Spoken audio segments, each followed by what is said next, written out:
All right, get a load of this now. This crossed the wires about an hour and 30 minutes ago. The federal government is now saying that global energy use will increase 50% over the next 20 years. They're talking about energy on the Hill, in fact, today, trying to lower these sky-high gas prices or get a resolution ultimately.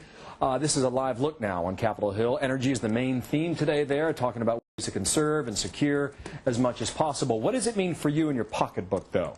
Senator Lindsey Graham is with me now. Welcome back here, Senator. Good morning to you. Good morning, Bill. 20 years, a 50% increase. I mean, that explains the problem immediately. How do you assuage viewers and tell them that Congress is actually moving on this? Well, I think it'd be hard because we're not.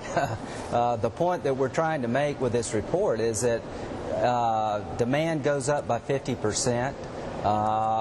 Prices can be $186 to $113 a barrel, no one knows, but the point we're trying to make on the Republican side is that we need more supply domestically.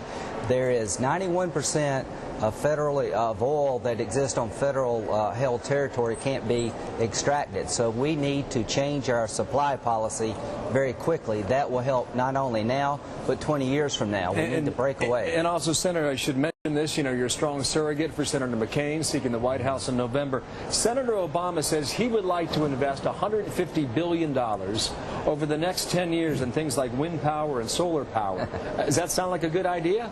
Well, if you tried to replace coal-fired plants with wind and solar, you get about 10% replacement. You have to go nuclear.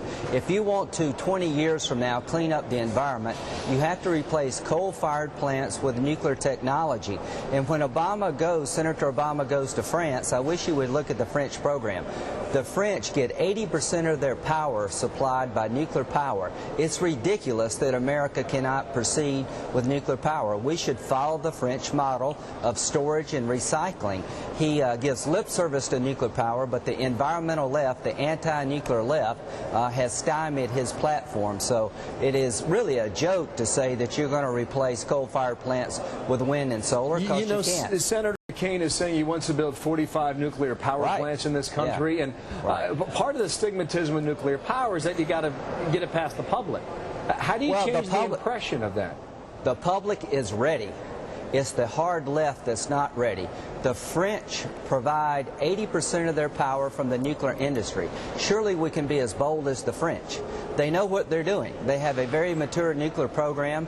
I live in South Carolina, the Savannah River site. We're willing to demonstrate to the nation the ability to recycle spent fuel. 90% of what would go in the ground in America goes back into the reactor in France. So we need to deal with the waste, and Obama doesn't want to address the waste because the hard left really is anti-nuclear.